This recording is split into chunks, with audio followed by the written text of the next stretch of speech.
नमस्कार साथियों, प्रतिज्ञा क्लासेज के ऑनलाइन प्लेटफॉर्म पर आप सभी का हार्दिक स्वागत और अभिनंदन।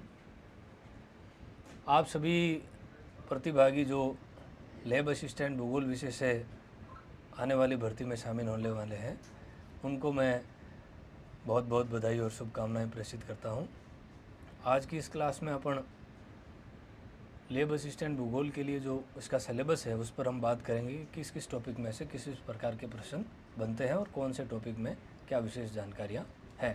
तो अगर हम परीक्षा की स्कीम की बात करें तो सबसे पहले इसमें आप देखेंगे इसके प्रश्न पत्र जो है उसके भाग 1 ए है और एक भाग बी, 2 पार्ट हैं इसके प्रश्न पत्र के। जो प्रश्न पत्र का भाग ए है उसमें आप सामान्य ज्ञान, राजस्थान का इतिहास, कला, संस्कृति, साहित्य, परंपरा, विरासत और राजस्थान का भूगोल, इस पर बात करेंगे। जबकि पार्ट बी जो है वो पूरा सेपरेट सब्जेक्ट का रहेगा, जो भूगोल विषय का रहेगा। पार्ट ए जो है वो 100 अंकों का है और पार्ट बी जो है वो 200 अंकों का रहेगा। कुल अंक 300 है। 3 घंटे का इसमें आपके समय रहेगा।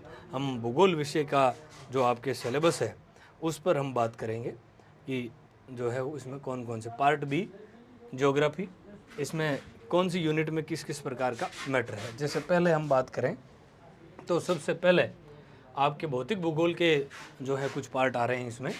भौतिक भूगोल में पहला अगर हम बात करें तो भूगोल एक समाकलित विषय के रूप में, भूगोल एक समाकलित विषय के रूप में इसमें भूगोल की शाखाएं और भौतिक भूगोल का महत्व।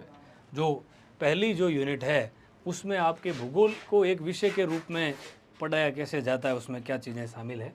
फिर दूसरा है इसमें भूगोल की शाखाएं, तो कौन कौन सी इसकी ब्रांचें हैं, और फिर भौतिक भूगोल का क्या महत्व है। समाकलन विषय के रूप में अगर हम देखें तो सबसे पहले भूगोल नामकरण किसने किया, ठीक है। भूगोल की शाखाओं की अगर हम बात करें तो भूगोल की जो है वो कौन कौन सी प्रमुख शाखाएं हैं, किस सब्जेक्ट से ये अंतर संबंधित है, ठीक है। तो मेजरली अगर हम देखें तो भौतिक भूगोल और मानव भूगोल 2 ब्रांचें हैं, जिसमें वारेनियस ने सबसे पहली बार भौतिक भूगोल और जो है प्रादेशिक भूगोल का द्वैत दिया था, ठीक है।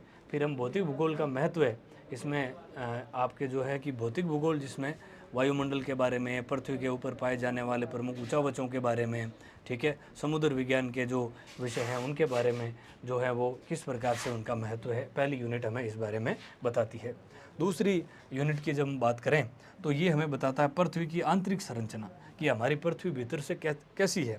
किस किस विद्वानों ने किस किस प्रकार से पृथ्वी की आंतरिक संरचना को लेकर के विवरण दिया है, कौन कौन सी इसकी परतें हैं। तो हम इसमें देखें तो इसकी 3 परतें हैं, क्रस्ट, मेंटल और कोर। ये 3 परतें हैं पृथ्वी की। और क्रस्ट की जो मोटाई की अगर हम बात करें तो 0 से 30 किलोमीटर क्रस्ट पाया जाता है। मेंटल की अगर हम बात करें तो आपके 30 से लेकर के 2900 किलोमीटर तक का जो पार्ट है उसे मेंटल कहा जाता है।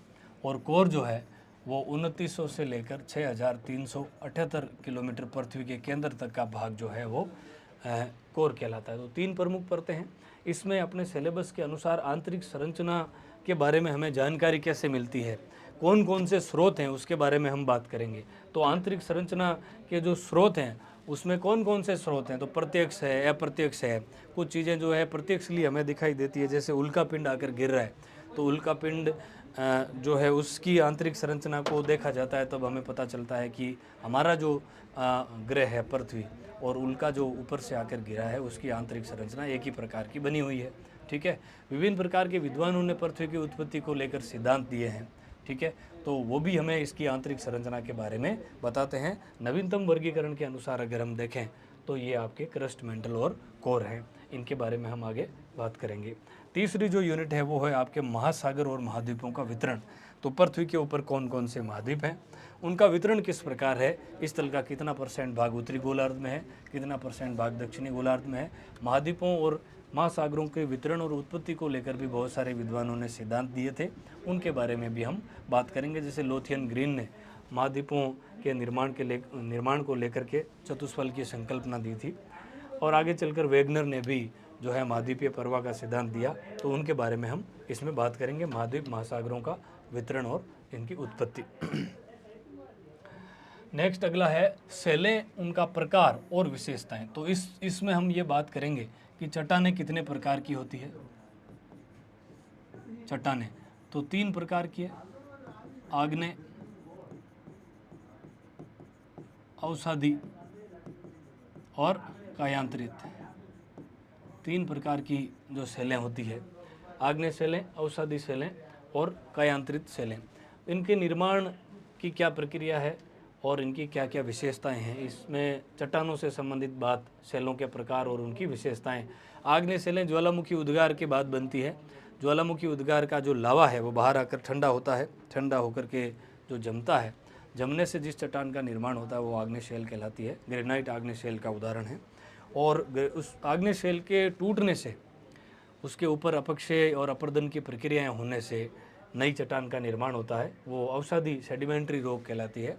अवसादी चट्टान के निर्माण में उसका अपर्दन, उसका परिवहन और निक्षेपण की प्रक्रियाएं शामिल रहती है, तो उससे अवसादी चट्टान बनती है। इन दोनों का ही ताप दाब की क्रियाओं के द्वारा कायांतरण हो जाता है, तो तीसरे प्रकार की चट्टान बनती है, कायांतरित चट्टान। तो उनकी हम पाठ में सेलों के प्रकार और उनकी विशेषताओं के बारे में बात करेंगे।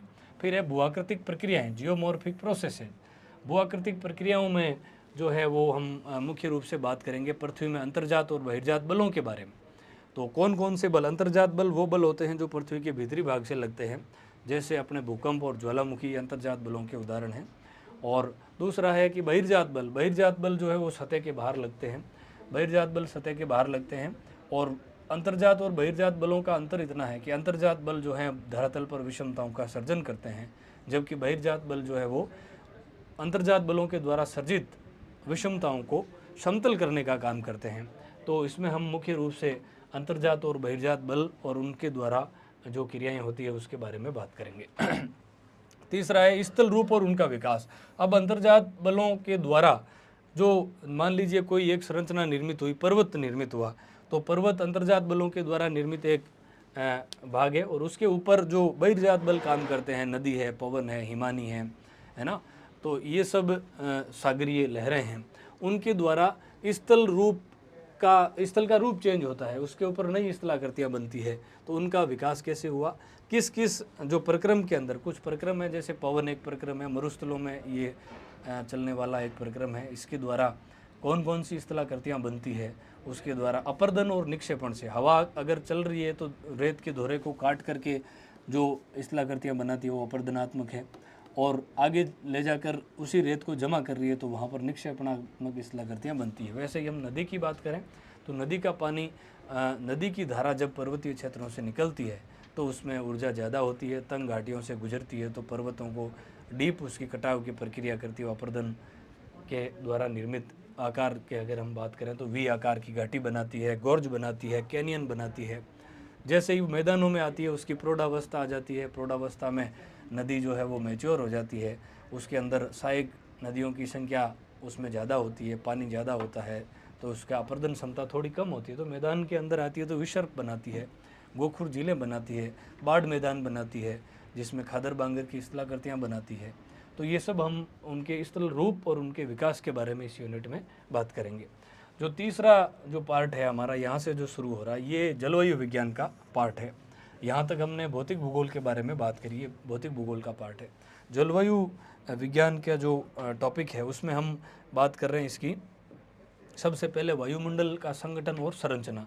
वायुमंडल होता क्या है, इसका क्या संगठन है, क्या संरचना है, कौन कौन सी इसमें गैसें पाई जाती है, ठीक है, जलवाष्प पाया जाता है तो उसका क्या परसेंटेज रहता है, धूल कणों का इसमें क्या रोल रहता है, ठीक है, विभिन्न प्रकार की गैसें हैं, सर्वाधिक मात्रा में कौन सी गैस पाई जाती है, नाइट्रोजन है तो नाइट्रोजन की कितनी मात्रा है, ऑक्सीजन है तो उसकी कितनी मात्रा है, CO2 है तो उसकी कितनी मात्रा है, किन किन गैसों को जो है वो आपके जलवायु परिवर्तन के लिए उत्तरदायी माना जाता है, ठीक है। जैसे एक CO2 जो है वो तापमान परिवर्तन के लिए बड़ी ग्रीन हाउस गैस जिसे हम कहते हैं, जलवाष्प एक ग्रीन हाउस गैस है। तो ये हम विभिन्न प्रकार की जो वायुमंडल का संगठन और उसकी संरचना पर हम इसमें बात करेंगे। वायुमंडल की प्रमुख परतें कौन कौन सी है, सौरमंडल की ऊंचाई कितने किलोमीटर तक है, ठीक है, उसके ऊपर ओजोन परत है, समतापमंडल की ऊंचाई कितनी है, फिर आपके उस दूसरी जो भी परतें हैं वायुमंडल के संगठन और संरचना में हम इस पर बात करेंगे। इसी से जुड़ी हुई अगली यूनिट है जिसमें इंसोलेशन, सूर्य ताप जिसे हम बोलते हैं। सूर्य ताप उसे कहते हैं, पृथ्वी के बाहरी वायुमंडल में प्राप्त सूर्य विकिरण की मात्रा को सूर्य ताप कहते हैं। सूर्य ताप, ऊष्मा संतुलन और तापमान का वितरण, ये एक टॉपिक है। तो इसमें सूर्य ताप में हम देखेंगे कि सौर विकिरण की मात्रा किस रूप में प्राप्त हो रही है, कितनी % मात्रा प्राप्त होती है। जैसे सौर विकिरण का अधिकांश जो भाग है जैसे मान लीजिए कि सौर विकिरण की अगर हम बात करें तो ये हमारी पृथ्वी का ये वायुमंडल है। तो इसमें जो सौर विकिरण जिसे हम लघु सौर्यक विकिरण के रूप में तरंग को जानते हैं, लघु सौर्यक विकिरण जो सूर्य से आने वाला जो विकिरण है उसे हम लघु सौर्यक विकिरण कहते हैं। लघु सौर्यक विकिरण, लघु सौर्यक विकिरण की मात्रा। अब हम सूर्य ताप की बात करें तो इसमें जो है लघु सौर्यक विकिरण की जो मात्रा जो धरातल को प्राप्त नहीं होती है, जिसे हम एल्बिडो कहते हैं, ठीक है। तो ये एल्बिडो जो है ऊंचाई वाले पर्वतों के कारण जो है, मान लीजिए कि अगर हम सूर्य से प्राप्त होने वाली कुल तरंगों की संख्या 100 माने तो 100 में से जो 2 तरंगें जो हैं वो ऊंचाई वाले पर्वतों से टकराकर वापस आसमान में चली जाती है, अंतरिक्ष में चली जाती है, ठीक है।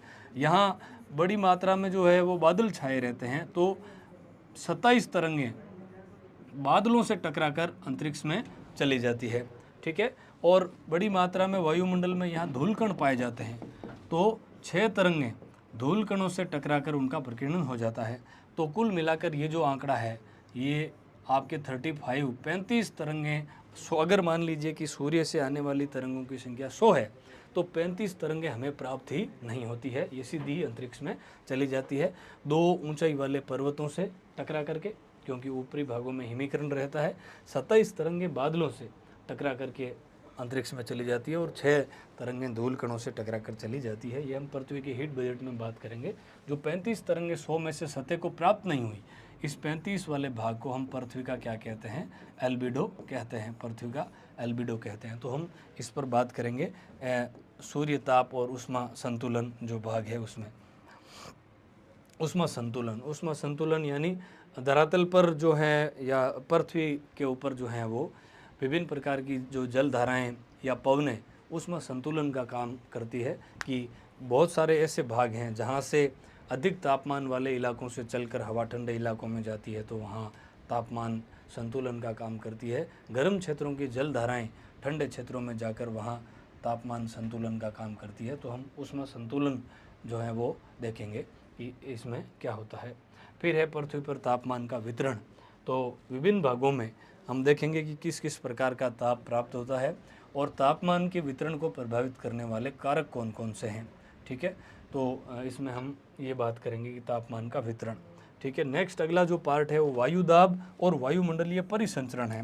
वायुदाब क्या होता है, वायुदाब की प्रमुख पेटियाँ कौन कौन सी है, ठीक है, उस पर हम बात करेंगे कि धरातल के प्रति इकाई क्षेत्र पर पड़ने वाला हवाओं का जो भार है वो वायुदाब कहलाता है, ठीक है।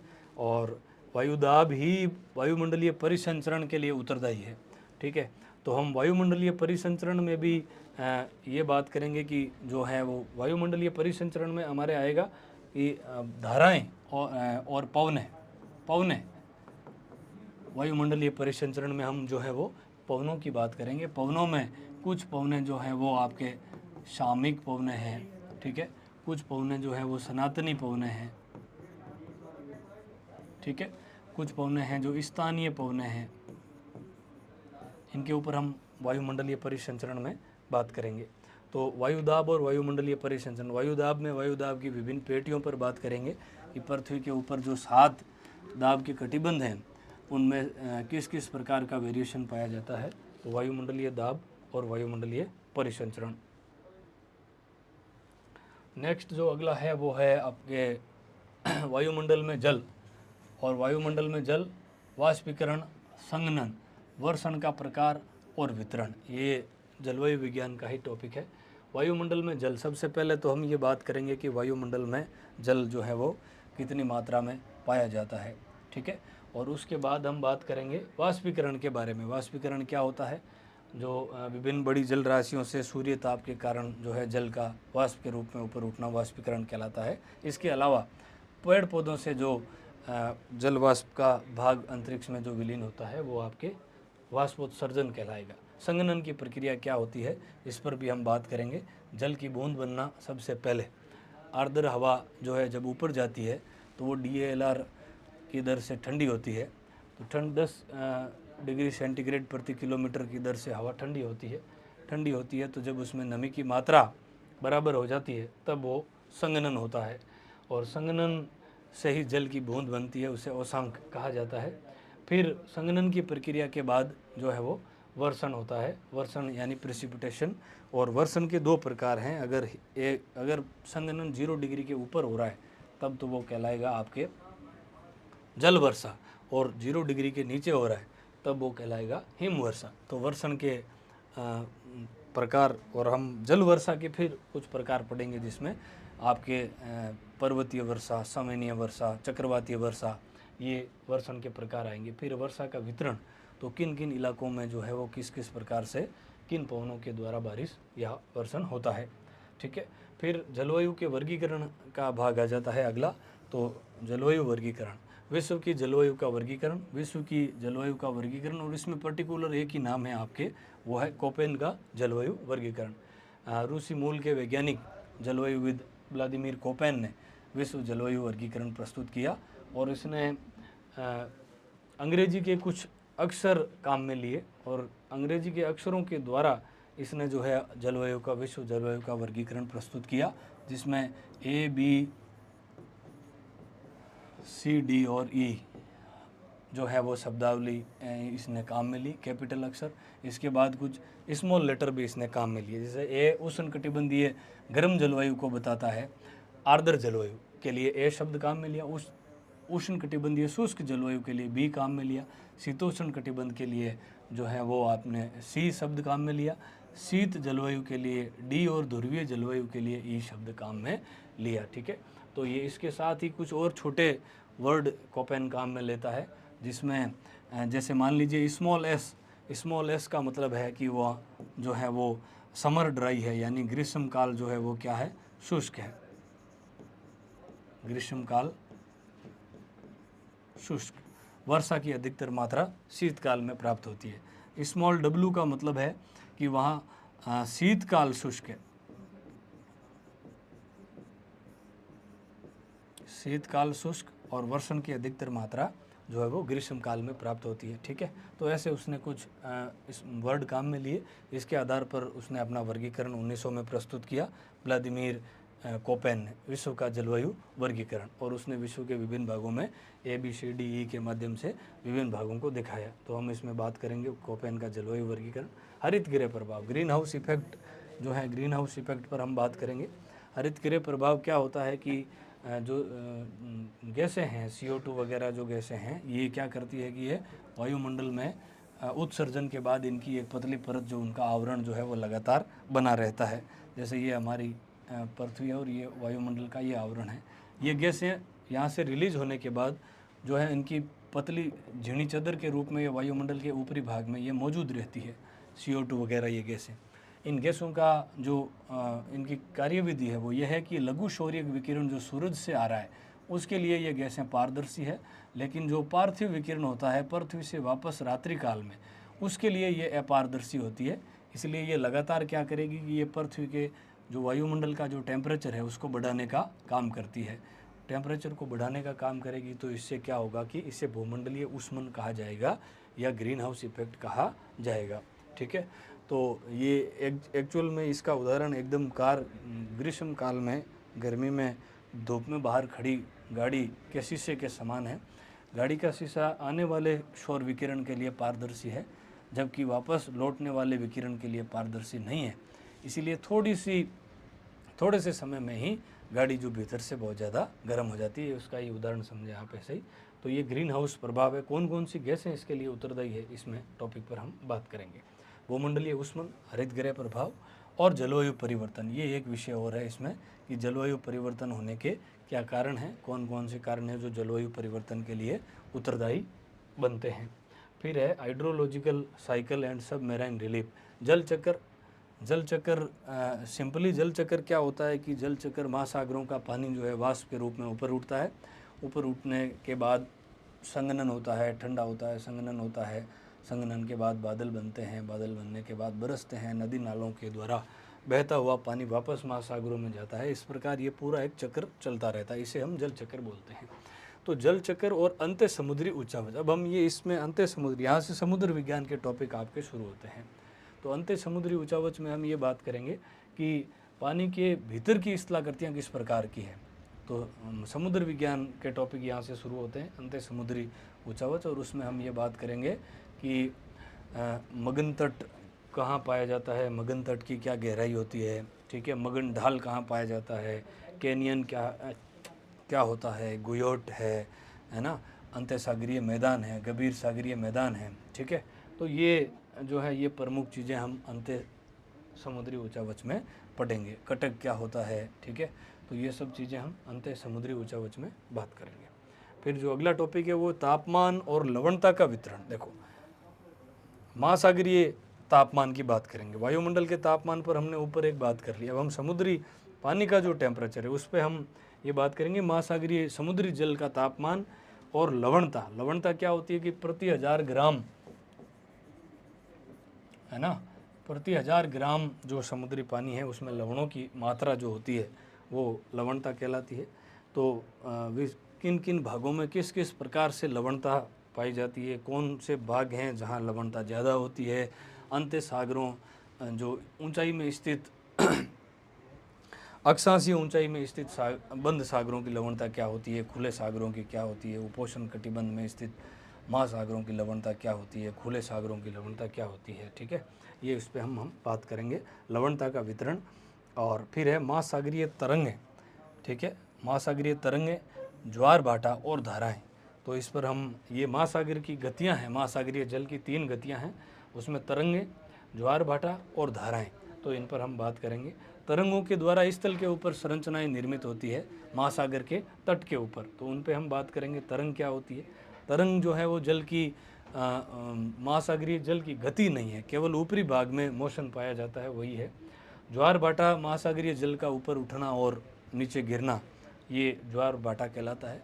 ये सूर्य और चंद्रमा की गुरुत्वाकर्षण शक्तियों के कारण समुद्री जल में होने वाला उतार चढ़ाव ज्वार भाटा कहलाता है। इसके लिए बहुत सारे विद्वानों ने सिद्धांत दिए थे, उस पर भी हम बात करेंगे। जैसे परगामी तरंग सिद्धांत विलियम हेवेल ने दिया, स्थैतिक तरंग सिद्धांत आपके हैरिस ने दिया, ठीक है, गुरुत्वाकर्षण का सिद्धांत न्यूटन ने दिया, ठीक है। ये हम ज्वार भाटा पढ़ेंगे, उसमें बात करेंगे। फिर है महासागरीय जल की धाराएं। तो महासागरीय जल की धाराएं, महासागर का पानी नदियों के पानी की भांति गति करता है और उसके बहुत सारे कुछ कारण हैं। गतियों धाराओं की गति के कारण पर भी हम बात करेंगे। कोरियोलिस बल काम करता है, तापमान काम करता है, घनत्व काम करता है, लवणता काम करती है, जिसकी वजह से महासागरीय पानी में जो है वो गति उत्पन्न होती है। तो महासागरीय धाराएं, महासागरीय धाराओं को फिर हम 2 भागों में बांट कर पढ़ेंगे, एक ठंडी धारा और दूसरा गर्म धारा, ठीक है। तो जो जहाँ से सवाल बनता है ठंडी धारा गर्म धारा, उसके बारे में हम बात करेंगे। नेक्स्ट है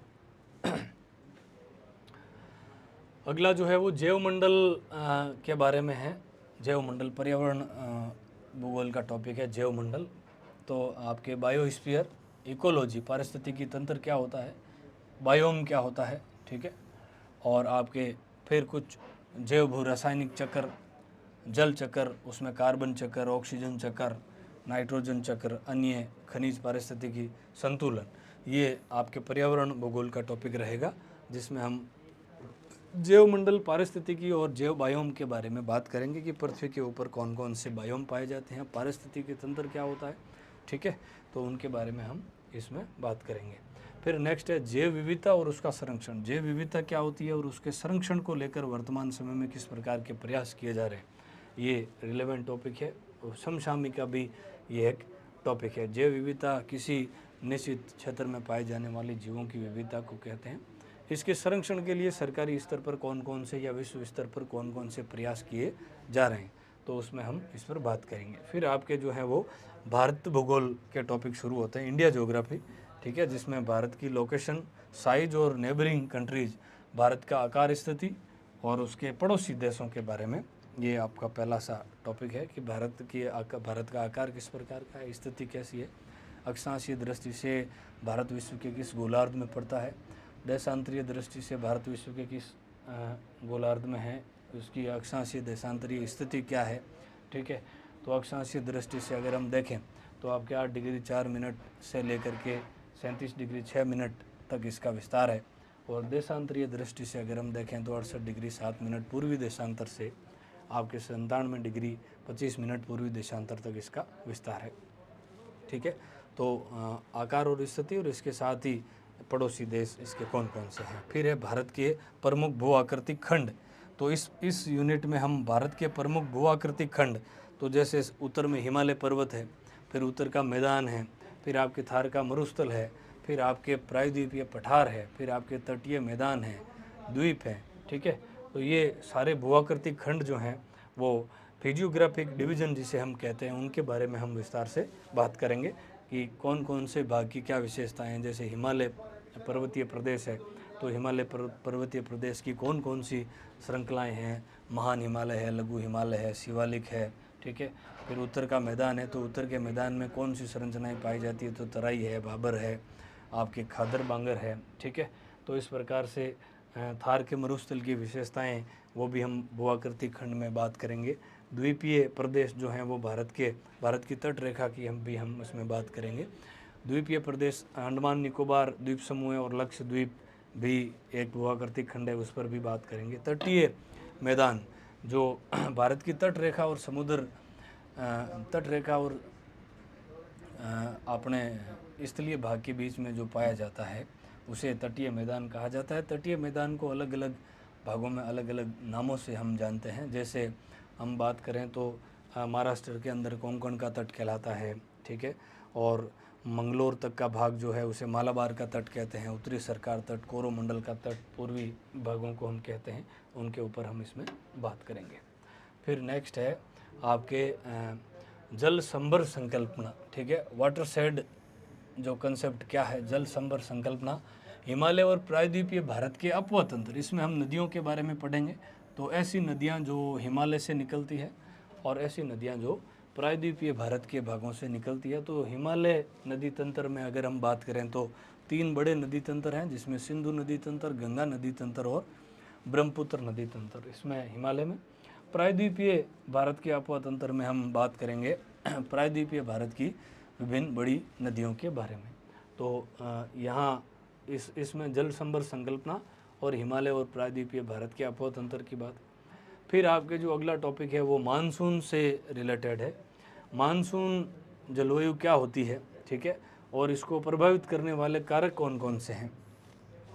ठीक है, इसकी क्रियाविधि यानी मानसून की क्रियाविधि, विच्छेद, निर्वर्तन, ऋतुलय, वर्षा वितरण और वर्षा परिवर्तिता, जलवायु प्रकार कोपेन का। यहाँ फिर से भारत के संदर्भ में मानसून और भारत का आर्थिक जीवन, ये पूरी यूनिट जो है वो आपकी मानसून के ऊपर डिपेंड है।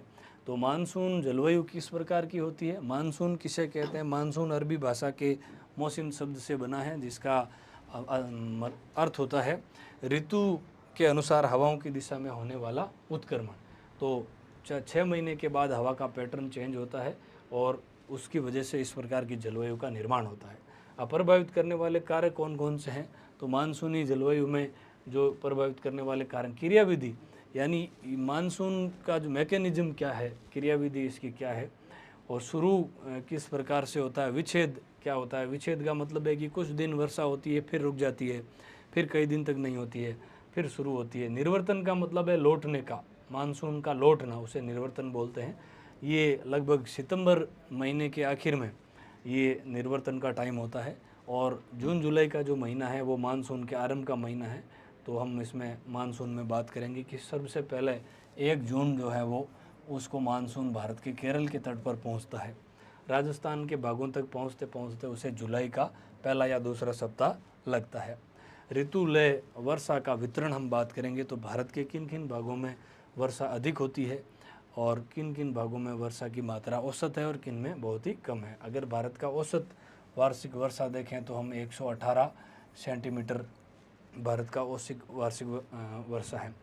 और परिवर्तिता और जलवायु का प्रकार कोपेन के संदर्भ में। और मानसून भारत के आर्थिक जीवन को किस प्रकार डिपेंड करता है, निर्धारित करता है। मानसून और भारत का आर्थिक जीवन यानी मानसून, भारत की जनसंख्या की अगर हम बात करें तो आज की तारीख में भी लगभग जो है 60-65% आबादी प्रत्यक्ष रूप से खेती से जुड़ी हुई है।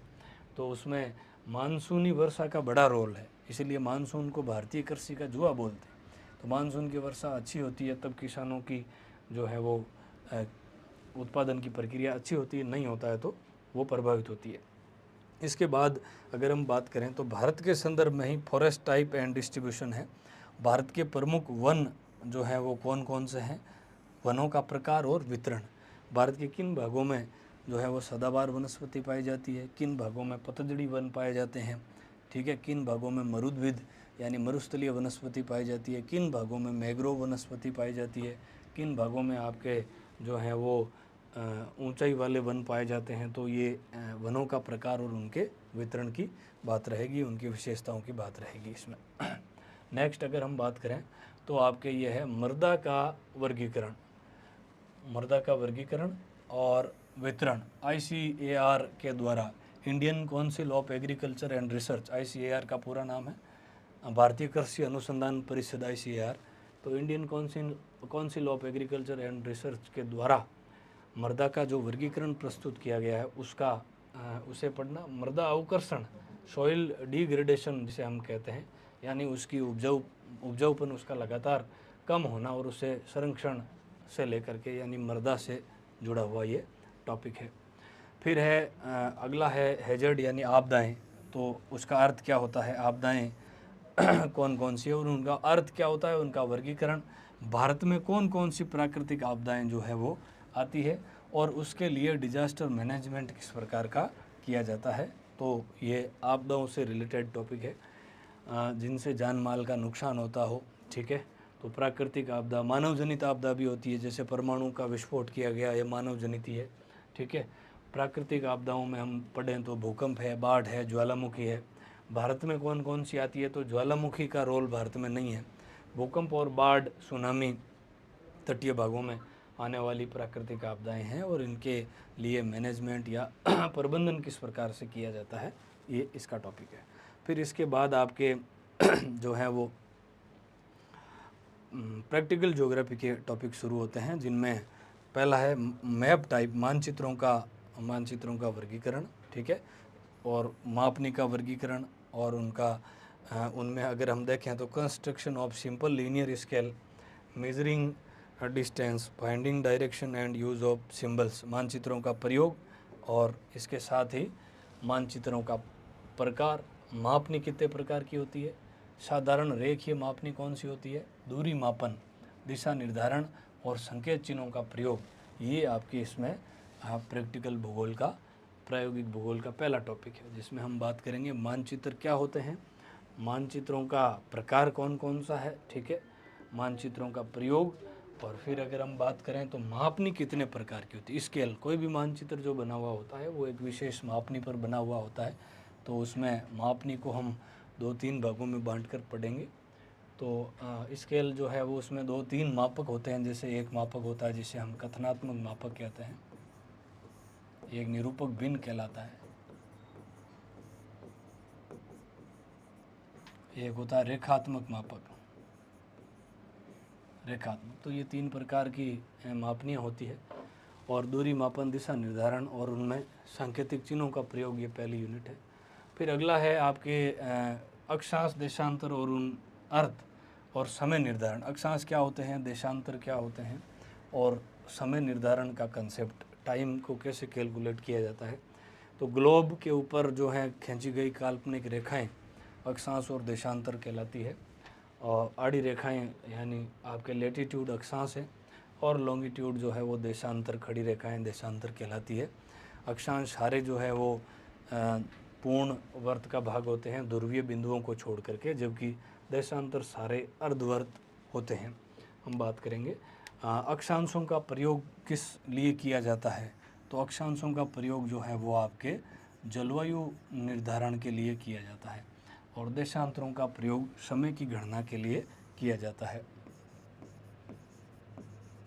समय की गणना, ठीक है। तो समय निर्धारण के लिए जो चीज़ समय निर्धारण किस प्रकार से किया जाता है, कैलकुलेट टाइम को कैसे करते हैं, वो हम इस यूनिट में बात करेंगे। देशांतरों का प्रयोग होता है देशांतरों के आधार पर। फिर है मानचित्र प्रक्षेप, ये भी प्रयोगात्मक भूगोल का टॉपिक है। मानचित्र प्रक्षेप कितने प्रकार के होते हैं, किसी चित्र को पर्दे की सहायता से, लाइट की सहायता से जो है वो प्रदर्शित करना मानचित्र प्रक्षेप कहलाएगा। तो पृथ्वी की गोलीय आकृति को किसी पर्दे पर प्रकाश की सहायता से जो है वो प्रदर्शित करना, ये मानचित्र प्रक्षेप कहलाएगा। इनका निर्माण प्रक्षेपों का किस प्रकार से होता है और इनकी क्या विशेषताएं हैं। बहुत सारे प्रक्षेपों के प्रकार हैं, लेकिन हमारे सिलेबस में जो है वो एक मानक अक्षांश वाला शंक्वाकार प्रक्षेप और दूसरा समक्षेत्र बेलनाकार प्रक्षेप, दो ही दे रखें। तो हम दो प्रक्षेपों पर बात करेंगे। मानचित्र प्रक्षेप प्रकार में हम सभी प्रकारों को शामिल कर लेंगे, लेकिन जो मुख्य रूप से हैं तो वो आपके एक मानक अक्षांश वाला शंक्वाकार प्रक्षेप और दूसरा है समक्षेत्र बेलनाकार प्रक्षेप। अब इसमें क्या होता है कि किस प्रक्षेप से किन भागों को दिखाया जा सकता है। जैसे मान लीजिए कोई देश जो है जिसका उत्तर दक्षिण विस्तार ज़्यादा है, तो उसको आप किस प्रक्षेप की सहायता से प्रदर्शित करोगे। कोई रूस जैसा देश है जो पूर्व पश्चिम दिशा में ज़्यादा विस्तृत है, तो उसके लिए कौन सा प्रक्षेप काम में आएगा। ठीक है, तो उसमें इस प्रकार का इसका टॉपिक रहेगा। जब हम प्रक्षेप पढ़ेंगे तब हम इस पर बात करेंगे। फिर है आपके स्थलाकृतिक मानचित्र, टोपोग्राफिक जो मैप है उनका मानचित्रों का अध्ययन, जिसमें मुख्य रूप से 1:50,000 या 1:20,000 पैमाने पर भारतीय सर्वेक्षण विभाग द्वारा प्रकाशित जो मानचित्र होते हैं उनके बारे में, ये होते क्या हैं, कैसे इनको कैलकुलेट करते हैं, कैसा सवाल आता है, इसके ऊपर हम बात करेंगे।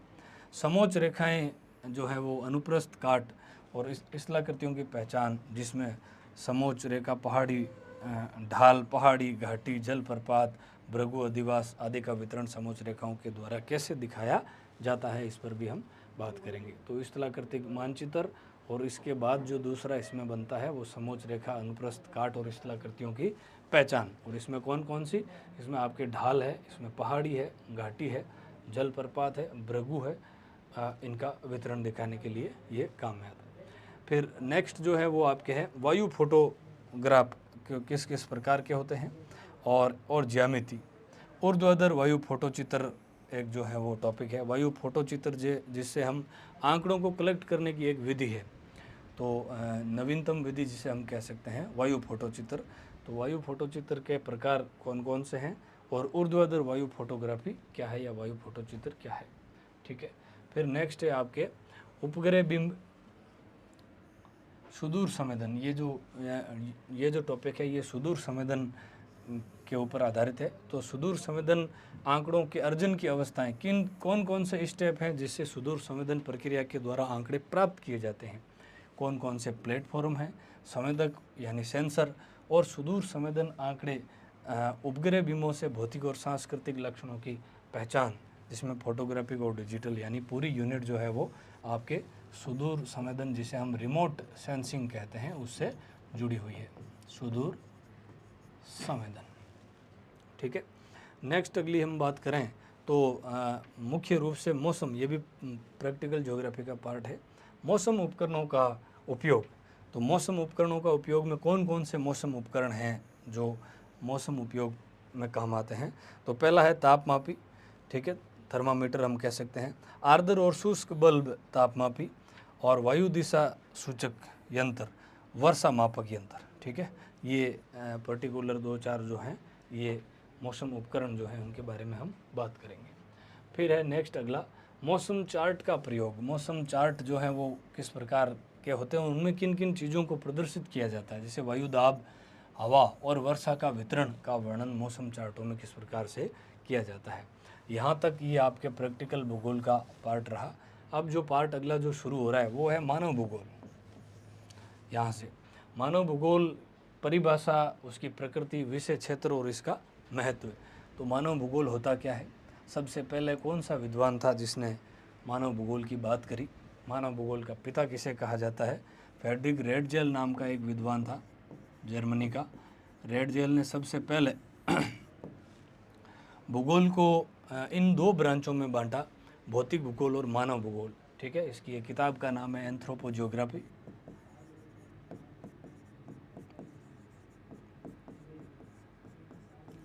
एंथ्रोपोजियोग्राफी, इसके अंदर मानव भूगोल के बारे में सबसे पहली बार बात करी, इसीलिए फ्रेडरिक रेडजेल को मानव भूगोल का पिता कहा जाता है। तो हम मानव भूगोल की क्या परिभाषा है, ठीक है, और प्रकृति क्या है, विषय क्षेत्र और इसका क्या महत्व है, ये पहली यूनिट में हम बात करेंगे। इसके बाद अगली यूनिट के अंदर जो है वो है विश्व की प्रमुख जनजातियाँ। ठीक है, विश्व की प्रमुख जनजातियाँ, और जनजातियों में 2-3 अलग अलग जलवायु प्रदेशों में रहने वाली जनजातियों के बारे में बात की जा रही है। सबसे पहले आपके जो है वो है एस्किमो।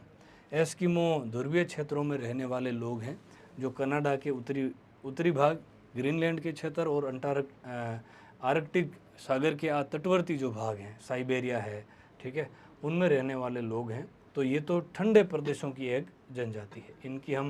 इनकी जो है वो पूरी जानकारी इसमें दे रखी है, जिसमें इनका निवास स्थान है, इनका रहन सहन का तरीका है, सामाजिक जीवन है, मकान का प्रकार किस प्रकार का है, ठीक है, ये ठंडे प्रदेशों की। दूसरी जो है वो बुशमैन है। ये अफ्रीका के कालाहारी मरुस्थल में बोत्सवाना कंट्री है, वहाँ पर रहने वाली जनजाति। ये अति शीत प्रदेश में रहने वाले एस्किमो हैं, अति गर्म प्रदेश में रहने वाले बुशमैन हैं। तो उनका जीवन जो है वो किस प्रकार का है, उनके बारे में जानकारी।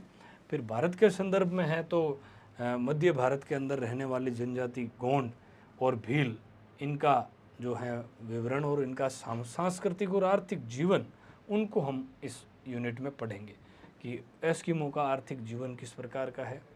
उनका मुख्य भोजन सील मछली है, ठीक है, रेंडियर का पालन करते हैं, सलेज नामक गाड़ी चलाते हैं, इग्लू इनके घर को बर्फ़ के द्वारा बना हुआ घर कहलाता है, ठीक है। तो इसी प्रकार गोंड और भील जनजातियों का आर्थिक और सांस्कृतिक विशेषताओं को हम इस यूनिट में पढ़ेंगे। नेक्स्ट अगला है जनसंख्या का वितरण और इसको प्रभावित करने वाले कारक। तो ये विश्व के संदर्भ में है। जनसंख्या का वितरण, जनसंख्या, विश्व की कुल जनसंख्या कितनी है। वितरण का मतलब होता है कि विश्व के किन किन भागों में लोगों का निवास कितना कितना है। जैसे नदी बेसिन हमेशा से ही सदियों से सघन बसे प्रदेश रहे हैं उपजाऊ मिट्टियों के कारण, और प्रतिकूल जलवायु परिस्थितियों में लोग कम रहते हैं। जैसे पहाड़ी इलाकों में लोग कम रहते हैं, मैदानी भागों में लोग ज़्यादा रहते हैं, जहाँ खनिज निकलता है वहाँ लोग ज़्यादा रहते हैं, चाहे परिस्थितियाँ प्रतिकूल भी हो। तो हम सबसे पहले जनसंख्या और जनसंख्या के बाद में उसका वितरण कि विश्व के विभिन्न भागों में जनसंख्या का बसाव किस प्रकार का है, तो ये और घनत्व को प्रभावित करने वाले कारक कौन कौन से हैं। जनसंख्या घनत्व को तो बहुत सारे कारक हैं। आपके भूआकृति एक कारक है, स्थल उबड़ खाबड़ स्थल, पहाड़ी ढाल है वहाँ लोग कम रहते हैं, समतल मैदानों में लोग ज़्यादा रहते हैं। आर्थिक कारक हैं, है ना, राजनीतिक कारक है, जहाँ राजनीतिक रूप से अशांति रहती है वहाँ लोग कम रहते हैं, ठीक है। सीमावर्ती भाग जैसे भारत पाकिस्तान का इलाका कह सकते हैं, सीरिया का इलाका है, ठीक है, तो जहाँ इस प्रकार की राजनीतिक अशांति है वहाँ कम रहते हैं। तो जनसंख्या घनत्व और वितरण को प्रभावित करने वाले कारक पर हम बात करेंगे।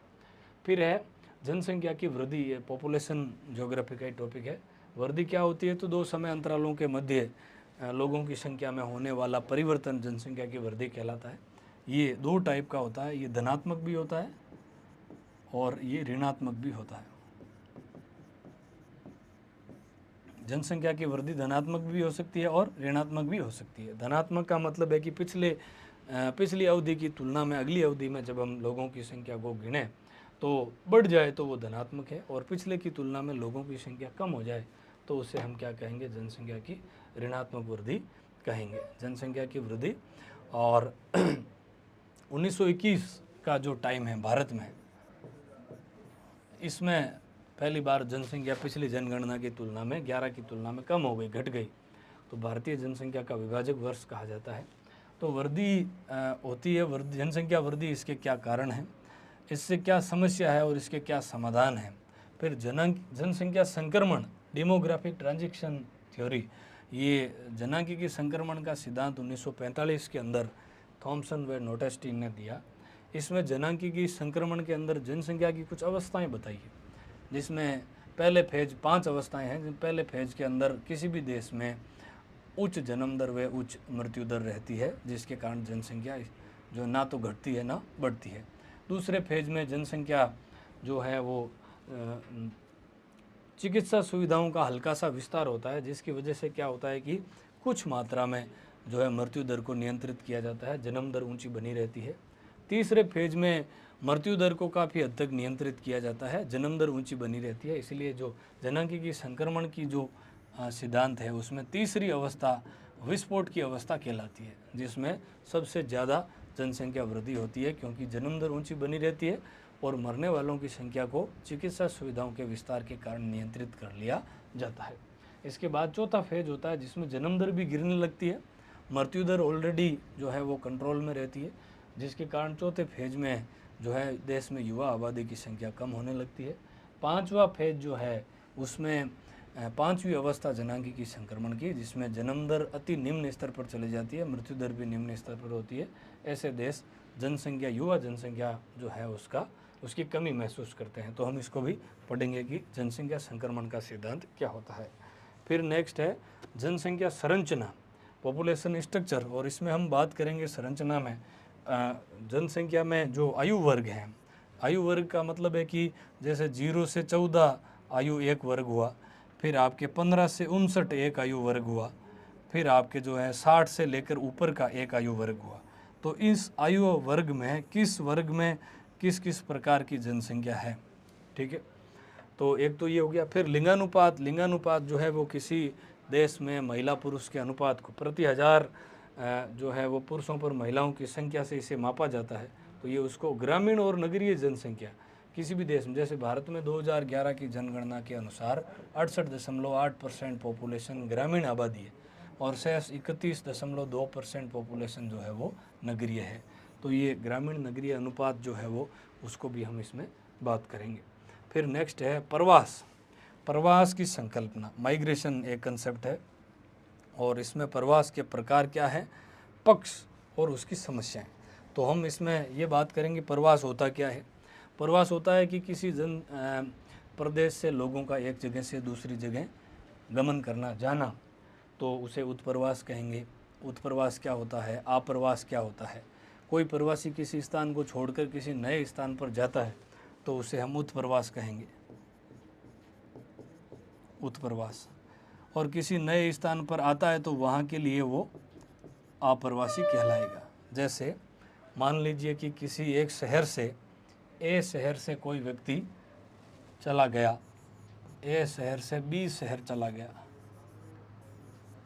तो ए शहर से उसका उत्प्रवास हुआ, काम के सिलसिले में गया, बी जगह पर जहाँ गया वहाँ के लिए वो क्या हो गया, आप्रवासी, बाहर चला गया, वो आप्रवासी कहलाता है, ठीक है। तो इसके कौन कौन से प्रकार हैं, तो प्रकारों की भी हम बात करेंगे। पक्ष और प्रवास से क्या समस्याएं क्रिएट होती है। प्रवास की समस्याओं को हम वर्तमान संदर्भ में भी देख सकते हैं। बहुत सारे अवैध जो है प्रवासी विभिन्न देशों में जो है वो चले जाते हैं, वहाँ के संसाधनों पर बोझ बनते हैं, ये भी एक कारण है। वहाँ पर आपराधिक गतिविधियों में भी लिप्त होते हैं, ये भी एक कारण है, ठीक है। तो कई जगह से लोगों के जाने से जो वर्किंग पॉपुलेशन है वो चली जाती है, तो ये भी एक प्रॉब्लम है, ठीक है। तो हम प्रवास की संकल्पना और उसके प्रकार और उससे होने वाली प्रमुख समस्याओं पर भी इस यूनिट में बात करेंगे। फिर नेक्स्ट है मानव विकास की संकल्पना। तो मानव विकास की संकल्पना जो है वो सबसे पहले 1991 के अंदर पाकिस्तान के अर्थशास्त्री महबूब उल हक और भारत के अर्थशास्त्री अमर्त्य सेन ने मिलकर के एक कंसेप्ट दिया मानव विकास का, कि मानव विकास की संकल्पना को हम इसमें पढ़ेंगे। शुरुआत में 91 से पहले जो विकास का पैमाना जो था वो केवल आर्थिक था, ठीक है।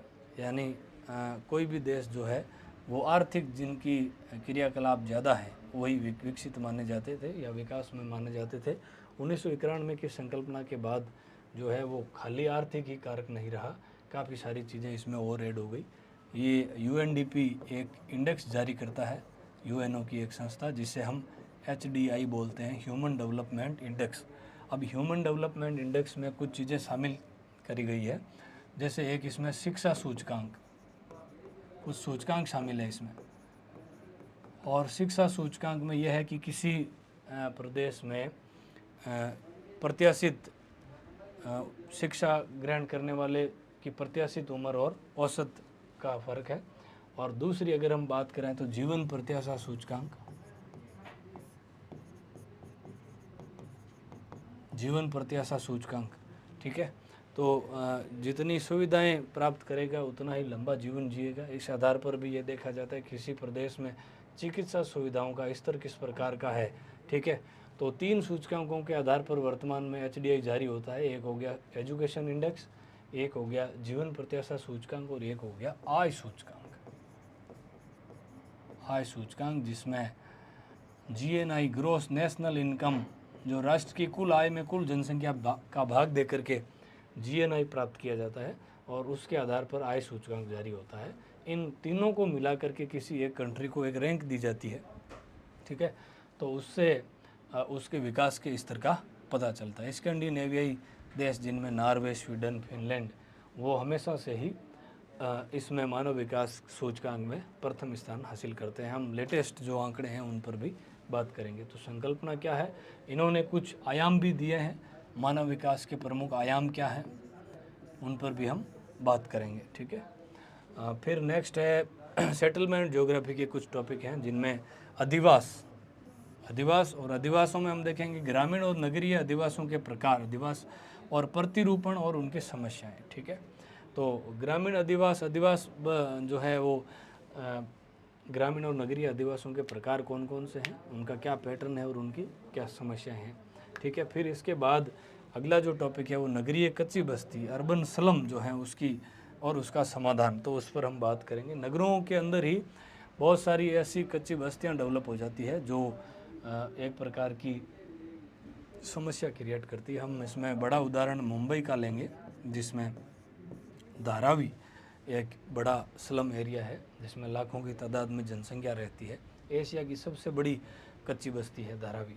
तो नगरीय कच्ची बस्ती की क्या समस्याएं हैं और उनके क्या समाधान हैं। फिर है मानव व्यवसाय से जुड़े हुए टॉपिक जिसमें प्राथमिक व्यवसाय। तो प्राथमिक व्यवसाय वे सभी व्यवसाय इसमें शामिल है जो मानव ने शुरू की है शुरुआत में, ठीक है, जिसमें कृषि है, जिसमें आपके खनन है, माइनिंग है, आखेट है, पशुपालन एनिमल हस्बेंड्री है, मत्स्य और आदिम संग्रहण भोजन संग्रहण। तो इसमें काफ़ी सारी जनजातियों के बारे में भी हम बात करेंगे। तो विश्व की कौन सी जनजातियां जो भोजन संग्रहण में संलग्न हैं, ठीक है, आखेट की प्रक्रियाओं में कौन से लोग संलग्न हैं, प्राथमिक व्यवसाय होता क्या है, ठीक है, उसका क्या है, उसमें संलग्न लोगों की कॉलर का कलर जो है वो किस प्रकार का होता है। अधिकतर ये लोग जो है वो खतरनाक कार्यों में संलग्न है। खतरनाक कार्यों में संलग्न होने के कारण इन्हें जो है वो लाल कॉलर श्रमिक कहा जाता है। लाल कॉलर, रेड कॉलर वर्कर, लाल कॉलर श्रमिक, ठीक है, ये कॉलर का कलर इनका लाल होता है। तो ये प्राथमिक व्यवसाय। इसके बाद अगर हम बात करें तो सेकेंडरी ऑक्यूपेशन आ गया, द्वितीयक व्यवसाय। और द्वितीयक व्यवसाय में हम मुख्य रूप से किसके बारे में, द्वितीयक व्यवसाय में क्या शामिल है, विनिर्माण। विनिर्माण क्या होता है, विनिर्माण होता है कच्ची सामग्री से नई चीज़ें बनाना, कच्चे माल से नया माल तैयार करना, कच्ची सामग्री से नया उत्पाद बनाना, वो विनिर्माण कहलाता है, नया उत्पाद। तो द्वितीयक व्यवसाय वही है जिसमें हम उद्योगों की अवस्थिति के कारण, ये हम पढ़ेंगे, औद्योगिक अवस्थिति के कारक, यानी उद्योग की स्थापना के लिए कौन से कारक उत्तरदायी हैं। तो बहुत सारे कारक हैं। सबसे पहला जो कारक है वो तो यही है, आप समझ लीजिए, पूंजी होनी चाहिए, भूमि होनी चाहिए, है ना, शक्ति के साधन होने चाहिए, शक्ति के साधन, भूमि, पूंजी, श्रम, लेबर चाहिए, ठीक है, परिवहन का ढांचा होना चाहिए, बाजार होना चाहिए कि तैयार माल कहाँ बेचा जाएगा। तो ये कुछ चीज़ें हैं जो औद्योगिक अवस्थिति को प्रभावित करती है, हम इस पर बात करेंगे। कृषि आधारित उद्योग कौन कौन से हैं, ऐसे उद्योग जो एग्रीकल्चर पर डिपेंड है, जैसे कपास, ठीक है, जैसे चीनी उद्योग, तो ये कृषि आधारित उद्योगों का उदाहरण है। तो उसके ऊपर हम बात करेंगे। विनिर्माण उद्योग का मतलब होता है कच्ची सामग्री से नया उत्पाद बनाना, वो विनिर्माण उद्योग कहलाएगा, ठीक है। फिर टर्शियरी और क्वाटरनरी जो है वो व्यवसाय हैं जिसमें तृतीयक और चतुर्थक। यहाँ हम बात करें तो द्वितीयक जो व्यवसायों में संलग्न लोग हैं उनकी कॉलर का कलर नीला होता है, तो इन्हें नीली कॉलर श्रमिक कहा जाता है, नीली कॉलर वर्कर, ठीक है। तृतीयक व्यवसाय, इनकी कॉलर का कलर गुलाबी होता है, गुलाबी कॉलर वाले श्रमिक कहलाते हैं। और चतुर्थक जो है वो वाइट, सफ़ेद कॉलर, चतुर्थक वाइट है। तृतीयक और चतुर्थक। और पंचम पंचम जो है वो सबसे उच्च कोटि का व्यवसाय है, जिसमें संख्या में लोग कम होते हैं, संख्या में कम होते हैं, लेकिन ये समाज में सबसे ऊंचा वेतन प्राप्त करने वाले लोग होते हैं। इसीलिए इन्हें गोल्ड कॉलर या स्वर्ण कॉलर श्रमिक कहा जाता है। स्वर्ण कॉलर, गोल्ड कॉलर वर्कर, ठीक है। तो इनके बारे में पढ़ेंगे। तृतीय क्रियाकलाप जो है वो चूँकि मुख्य रूप से आपके सेवा से जुड़ा हुआ होता है, इसीलिए तृतीय क्रियाकलापों को सेवा क्षेत्र कहा जाता है, जिसमें मुख्य रूप से आपके जो है डॉक्टर का काम, टीचर का काम है ना, धोबी का काम, नाई का काम, ये सारे जो जिसमें प्रत्यक्ष उत्पादन नहीं होता। जैसे प्राथमिक उत्पादन में, प्राथमिक व्यवसाय में अगर हम बात करें तो बीज डाला, खेती करी, प्रत्यक्ष उत्पादन प्राप्त हुआ।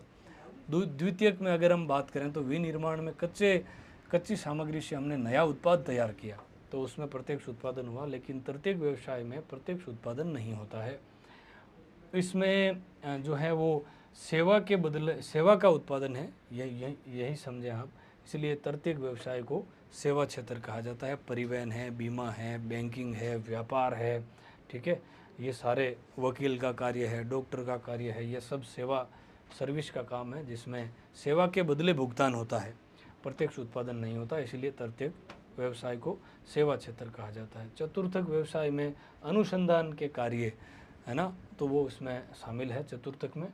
पंचम में भी इसी प्रकार के रिसर्च से जुड़े हुए काम और नीति निर्माता जो सारे इसमें आएंगे पंचम व्यवसाय के अंदर। ऐसे व्यक्ति जिनकी संख्या कम है लेकिन उनके काम जो है वो बड़ी जनसंख्या के लिए लाभदायक हैं और उच्च वेतन प्राप्त करने वाले पंचम व्यवसाय के वर्कर कहलाएंगे और उन्हें गोल्ड या स्वर्ण कॉलर वर्कर के नाम से जाना जाएगा। नेक्स्ट अगला जो है वो परिवहन से जुड़ा हुआ पार्ट है, भूतल परिवहन।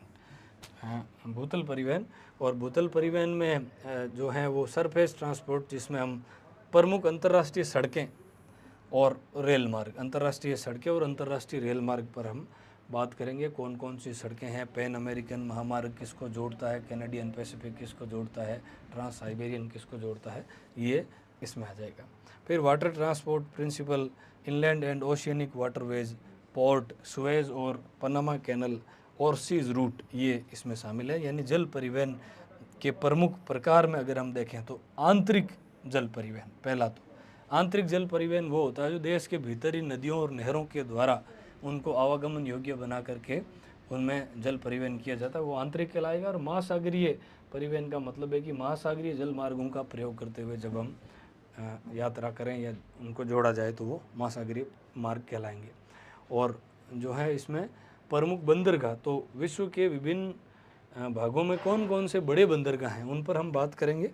तो अटलांटिक तट पर कौन कौन से बंदरगाह हैं, आपके दक्षिण अटलांटिक तट पर कौन कौन से बंदरगाह हैं, किस किस देशों के फेमस पोर्ट हैं, उस पर हम बात करेंगे। इसके अलावा स्पेशल दो चीज़ें दे रखी है, एक सुएज नहर और एक पनामा नहर जलमार्ग। सुएज नहर जो है वो आपके भूमध्य सागर को लाल सागर से जोड़ती है, ठीक है, तो सुएज नहर के बारे में हम पढ़ेंगे। और दूसरा है पनामा नहर, ये अटलांटिक महासागर को प्रशांत से जोड़ती है, तो अटलांटिक को प्रशांत से जोड़ती है और उत्तरी अमेरिका को दक्षिणी अमेरिका से अलग करती है। तो किन को जोड़ती है, किन को अलग करती है, ये भी सवाल का विषय, हम इनके ऊपर बात करेंगे, सुएज और पनामा जलमार्ग। इसके बाद जो है वो वायु परिवहन है, और वायु परिवहन में विश्व के प्रमुख वायु मार्ग कौन कौन से हैं और प्रमुख हवाई अड्डे कौन कौन से हैं, प्रमुख हवाई अड्डों के नाम और उनकी कोई विशेषता है तो वो इसमें शामिल है। फिर नेक्स्ट है अंतर्राष्ट्रीय व्यापार, इंटरनेशनल ट्रेड और रोल इन इंडिया। तो इसमें अंतर्राष्ट्रीय व्यापार और भारत की अंतर्राष्ट्रीय व्यापार में भूमिका क्या है, इसके ऊपर भी हम बात करेंगे। भारत विश्व के किन किन व्यापारिक संगठनों से जुड़ा हुआ है और अंतर्राष्ट्रीय व्यापार क्या होता है, ठीक है। इसमें हम अंतर्राष्ट्रीय व्यापार संतुलन पर भी बात करेंगे। व्यापार संतुलन क्या होता है कि किसी देश का जो है वो आयात मूल्य अगर निर्यात मूल्य से ज़्यादा है तो वो व्यापार संतुलन नहीं कहलाएगा, निर्यात मूल्य आयात मूल्य से अधिक होगा तो वो व्यापार संतुलन कहलाएगा। तो हम व्यापार में बात करेंगे। फिर नेक्स्ट है जो वो आपके आधुनिक संचार के उपकरण हैं, उनमें उपग्रह हैं, तो उपग्रह के कौन कौन से प्रकार हैं, भारत के नवीनतम कौन से सैटेलाइट हैं, उनके बारे में, इंटरनेट और मोबाइल के बारे में ये यूनिट रहेगी। इसके बाद हम अगली यूनिट पर बात करें तो पर्यावरणीय समस्याएं और प्रदूषण। पर्यावरणीय प्रमुख समस्याएं कौन कौन सी है? तो पर्यावरणीय प्रदूषण, जल प्रदूषण, वायु प्रदूषण, ध्वनि प्रदूषण, भूमि प्रदूषण, उन पर बात करेंगे। इसके अलावा अम्ल वर्षा अम्ल वर्षा होने के कारण क्या है और इसके द्वारा इसके प्रभाव क्षेत्र कौन कौन से, उस पर। हरित गृह प्रभाव, ये फिर से यहाँ रिपीट हुआ है वहाँ भी हमने बात करी। ओजोन परत का क्षरण। ओजोन परत का क्षरण का मतलब है ओजोन का टूटना। ओजोन एक गैस है जिसकी मात्रा समताप मंडल में 20 से लेकर 35 किलोमीटर की ऊंचाई के बीच में पाई जाती है, ज़्यादा पाई जाती है, जहाँ विभिन्न कारणों से ये ओजोन जो है वो टूटती है। टूटने के कारण इसकी जो सांद्रण की जो परत है उसमें जो है वो कमी आ रही है, इसे ओजोन क्षरण कहते हैं। 1974-75 के अंदर सबसे पहले जोसेफ हरमन ने इसका जो है ओजोन क्षरण के बारे में पता लगाया। फिर हम बात करें तो वर्ल्ड एनवायरमेंटल समिट, वैश्विक पर्यावरणीय सम्मेलन, तो इस पर हम बात करेंगे कौन कौन से प्रमुख सम्मेलन हुए हैं और क्या क्या उनकी तिथियां रही है, जैसे पृथ्वी सम्मेलन है ना, तो उनके बारे में हम पर्यावरण सम्मेलन पर बात करेंगे। फिर नेक्स्ट है संसाधन संकल्पना। संसाधन क्या होते हैं, संसाधनों का वर्गीकरण, संसाधनों का संरक्षण और सतत पोषणीय विकास, ये संसाधन से जुड़ा हुआ टॉपिक है। संसाधन वे सभी चीज़ें, प्रकृति में विद्यमान चीज़ें जो मानव की आवश्यकताओं को पूरा करती है, संसाधन कहलाती है। संसाधनों के वर्गीकरण के बारे में हम बात करेंगे, तो नवीकरणीय, अनवीकरणीय, जैविक, अजैविक, इस प्रकार से। संसाधनों का संरक्षण क्यों जरूरी है और सतत पोषणीय विकास क्या होता है, इसके बारे में हम इस यूनिट में बात करेंगे। फिर है अजैविक संसाधन, और उसमें भूमि, जल, खनिज, लोहा, अयस्क, तांबा, एल्यूमिनियम, अभ्रक आदि के बारे में, अजैविक संसाधनों के बारे में बात करेंगे। फिर नेक्स्ट है ऊर्जा संसाधन। तो संसाधनों के वर्गीकरण की 2 यूनिटें हैं। अजैविक संसाधनों में भूमि, जल, खनिज, लोहा और जल, और खनिजों में लोहा, अयस्क, तांबा और एल्यूमिनियम, अभ्रक। और इसके बाद हम बात करें ऊर्जा संसाधन, ठीक है। तो ऊर्जा में 2 प्रकार के, एक परंपरागत में कौन कौन है, कोयला, पेट्रोलियम, जल विद्युत, ऐसे संसाधन जिनका लंबे समय से प्रयोग होता आ रहा है। और गैर परंपरागत के अंतर्गत आपके दे रखा है आणविक ऊर्जा, जैविक ऊर्जा, पवन ऊर्जा, सौर ऊर्जा, बायोगैस, बायोमास, ये सब आपके गैर परंपरागत, जिनका विकास हाल ही के कुछ सालों में हुआ, वो गैर परंपरागत कहलाएंगे। फिर नेक्स्ट है कृषि का प्रकार। तो ये एग्रीकल्चर ज्योग्राफी से कुछ जुड़े हुए टॉपिक हैं। कृषि के प्रकार यानी विश्व के विभिन्न भागों में कौन कौन सी प्रकार की कृषि की जाती है। निर्वहन और व्यापारिक कृषि। निर्वहन का मतलब है कि ऐसी कृषि जो जीवन निर्वाह के लिए की जाती है, तो उसके जीवन निर्वाह के भी कुछ भाग होते हैं। फिर व्यापारिक कृषि है। फिर आर्द्र व शुष्क, गहन और विस्तृत कृषि और जैविक उद्यानिकी, ये कृषि के प्रकार हैं, इसके ऊपर हम बात करेंगे। फिर प्रमुख फसलें, ठीक है। प्रमुख फसलों में गेहूँ, चावल, कपास, गन्ना, चाय का वितरण और उत्पादन। तो इसके लिए कौन सी भौतिक दशाएं अनुकूल होती है, कौन सी मिट्टियाँ अनुकूल होती है, किस प्रकार के क्षेत्र में, किस प्रकार की जलवायु में उगाई जा सकती है, ठीक है। तो ये इनकी विशेषता। जैसे चावल की खेती के लिए 100 सेंटीमीटर वार्षिक वर्षा चाहिए, गन्ने की खेती के लिए आपको 100 सेंटीमीटर वार्षिक वर्षा चाहिए, चाय के पौधे के लिए ढलवा भूमि का होना जरूरी है, भारत के किन किन भागों में चाय की खेती होती है, तो ये इनका वितरण और इनका उत्पादन, कौन से राज्य जो हैं वो चाय का उत्पादन करते हैं, ये इसमें शामिल है। फिर नेक्स्ट है भारत में औद्योगिक विकास। तो सबसे पहले औद्योगिकरण की शुरुआत कब से हुई, ठीक है। तो बम्बई के अंदर सबसे पहले 1854 में कारखाना लगाया गया, ठीक है।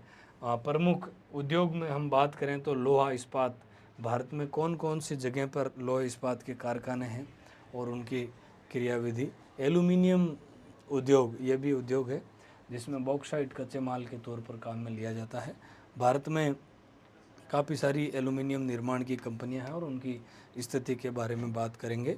सीमेंट उद्योग, सूती वस्त्र उद्योग, चीनी और इंजीनियरिंग उद्योग जो है वो औद्योगिक क्रियाविधि में शामिल है, इनके ऊपर हम उद्योगों में बात करेंगे। फिर नेक्स्ट है क्षेत्रीय नियोजन। क्षेत्रीय नियोजन का इसमें है रीजनल प्लानिंग। सरकारें आर्थिक दृष्टि से पिछड़े क्षेत्रों के अंदर विभिन्न प्रकार की योजनाएं लागू करती है ताकि वो देश के अंदर जो है उनका विकास सही तरीके से हो और विकास में पीछे नहीं रहे, जिसे हम प्रादेशिक असंतुलन कहते हैं। प्रादेशिक असंतुलन का मतलब है कि कुछ ऐसे क्षेत्र हैं देश में जहाँ पर खनिज ज़्यादा निकलते हैं तो उद्योग वहाँ ज़्यादा लगते हैं, बाकी क्षेत्रों के अंदर किसी प्रकार के या कम खनिजों के कारण उद्योग नहीं लगते हैं, जिसके कारण विकास के मामले में कम खनिजों वाले क्षेत्र अधिक खनिजों वाले क्षेत्रों की तुलना में पीछे रह जाते हैं। इससे एक प्रादेशिक असंतुलन उत्पन्न होता है। इसे कम करने के लिए सरकारें क्या करती है, विभिन्न प्रकार के क्षेत्रों के विकास का प्लान तैयार करती है, उसे क्षेत्रीय नियोजन कहा जाता है। जैसे मरु विकास कार्यक्रम और जनजातीय विकास कार्यक्रम, ये दो प्रमुख कार्यक्रमों के बारे में हम इसमें बात करेंगे। फिर है विकास व नियोजन, गरीबी उन्मूलन, रोजगार कार्यक्रम, मनरेगा और उसकी भूमिका और प्रभाव, ये इस पर हम इसमें बात करेंगे। फिर नेक्स्ट अगला है पोषणीय विकास, परंपरागत और आधुनिक दृष्टिकोण। पोषणीय विकास जो है वो क्या होता है और उसके परंपरागत और आधुनिक दृष्टिकोण जो है वो क्या है, ये इसमें मुख्य रूप से रहेगा। नेक्स्ट अगर बात करें तो ग्रामीण विकास से संबंधित है, तो ग्रामीण विकास डेयरी व कुटीर उद्योग, ग्रामीण विकास में डेयरी फार्मिंग कहते हैं, और कुटीर लघु और कुटीर उद्योग जो हैं वो कौन कौन से हैं उनके बारे में। फिर है प्रमुख उद्योगों में अगर बात करें तो सूती वस्त्र और सीमेंट उद्योग, वहाँ भी है, यहाँ फिर इसको और पढ़ेंगे। फिर अगर बात करें अगला तो खनिज में संगमरमर, तांबा, जस्ता, चांदी, टंगस्टन, जिप्सम और पेट्रोलियम, इसमें इनके बारे में विशेष दे रखा है। प्रमुख सिंचाई परियोजना में राजस्थान के संदर्भ में अगर हम देखें तो ये आपके चंबल परियोजना, फिर इंदिरा गांधी और फिर माही परियोजना, ठीक है। चंबल नदी पर चंबल परियोजना और इंदिरा गांधी नहर परियोजना, सतलज और व्यास नदियों के संगम पर हरिके बैराज बांध बना करके राजस्थान में इंदिरा गांधी नहर लाई गई। फिर है माही परियोजना, माही नदी पर निर्मित है, इनके बारे में विशेष विवरण। वापस कुछ टॉपिक आपके प्रैक्टिकल ज्योग्राफी के हैं। मानचित्र क्या होता है, उसका अर्थ, उसका महत्व, मानचित्रों का वर्गीकरण और जो है वो मानचित्रांकन। फिर थेमेटिक मानचित्र, थेमेटिक यानी विषयक मानचित्र होते हैं, जो किसी विषय विशेष पर आधारित मानचित्रों को थेमेटिक मानचित्र कहा जाता है। उस थेमेटिक मानचित्रों को हम दो भागों में बांटते हैं। बनाने की विधियाँ, एक मात्रात्मक होती है और एक अमात्रात्मक, मात्रात्मक और अमात्रात्मक। तो विषयक मानचित्रों के बारे में हम पढ़ेंगे, जिसमें बिंदु मानचित्र, वर्णमात्री और सम्मान रेखा मानचित्र, ये इसके प्रकार हैं। समान मान वाली रेखाओं को मिलाकर तैयार किया गया समान रेखा कहलाएगा। बिंदु मानचित्र एक मात्रात्मक प्रकार का है, जिसमें मानचित्र बनाते समय कुछ बिंदुओं के द्वारा उसे जैसे जनसंख्या का घनत्व दिखाना है या कुल जनसंख्या को प्रदर्शित करना, तो एक बिंदु का कोई एक मात्रा होती है और उसके आधार पर यह बनाया जाता है, तो इनको कहते हैं। फिर है आपके नेक्स्ट है आंकड़ों का निरूपण, रिप्रेजेंटेशन ऑफ डाटा। आंकड़े होते क्या हैं, सांख्यिकी में संख्यात्मक सूचनाएं आंकड़ा कहलाती है। और आंकड़े कितने प्रकार के होते हैं, तो आंकड़े मुख्य रूप से दो प्रकार के होते हैं, एक प्राथमिक और दूसरा द्वितीयक। प्राथमिक और द्वितीयक, किसी संगणक प्रगणक संस्था के द्वारा पहली बार प्राप्त किए गए आंकड़ों को प्राथमिक आंकड़े कहा जाता है, ठीक है। और पूर्व में प्रकाशित हो चुके आंकड़ों का अगर उपयोग किया जाता है तो वो आपके द्वितीयक आंकड़े कहलाते हैं। तो ये भी हम बात करेंगे। जैसे प्रगणक के द्वारा जनगणना के समय प्राप्त किए गए आंकड़े, उसकी विधियों पर भी हम बात करेंगे, वो प्राथमिक आंकड़े होते हैं। अखबार के अंदर, टीवी पर दिखाए जाने वाले, किसी किताब में छपे हुए सारे आंकड़े कैसे होते हैं, वो द्वितीयक होते हैं, उन पर भी हम बात करेंगे। रचना, आंकड़ों की रचना जो है आरेखों द्वारा की जाती है। ये इसीलिए कि आंकड़ों को पढ़ने में सहूलियत रहे, आंकड़े जो है वो थोड़े अट्रैक्टिव लगे, इसके लिए उन्हें आरेखों के द्वारा प्रदर्शित किया जाता है। जिसमें कुछ आरेख हैं, जिसमें आप देखें, पहला है बार डायग्राम, दंड आरेख, चक्कर आरेख, जिसे व्रत आरेख हम कहते हैं, ठीक है। और एक है पर्वा आरेख, ठीक है, फ्लो चार्ट जिसे हम कह सकते हैं। ये कुछ प्रकार हैं जिनके ऊपर हम बात करेंगे। फिर नेक्स्ट जो अगला पार्ट है ये भौगोलिक सूचना तंत्र का पार्ट है।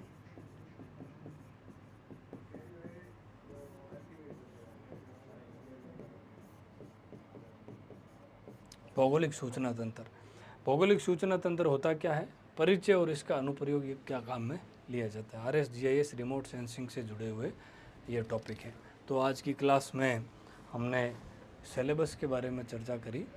मुख्य रूप से अगर हम इसमें बात करें तो जो थोड़ा हेवी पार्ट रहने वाला है वो आपके भौतिक भूगोल वाला पार्ट है, जो उसको हम थोड़ा ठीक से डिस्कस करेंगे। बाकी के ज़्यादा इतने टिपिकल पार्ट नहीं है। ये जो प्रक्रियाएं रहेगी इसमें भूआकृतिक प्रक्रिया हैं, स्थल रूप कौन कौन से हैं, उनका विकास किस प्रकार से होता है, कौन कौन से स्थल रूप हैं, अपर्दन से कौन से स्थल रूप बनते हैं, निक्षेपण से कौन से बनते हैं, तो हम इनको डिस्कस करेंगे हमारी अगली क्लास में। आज के लिए इतना ही, धन्यवाद।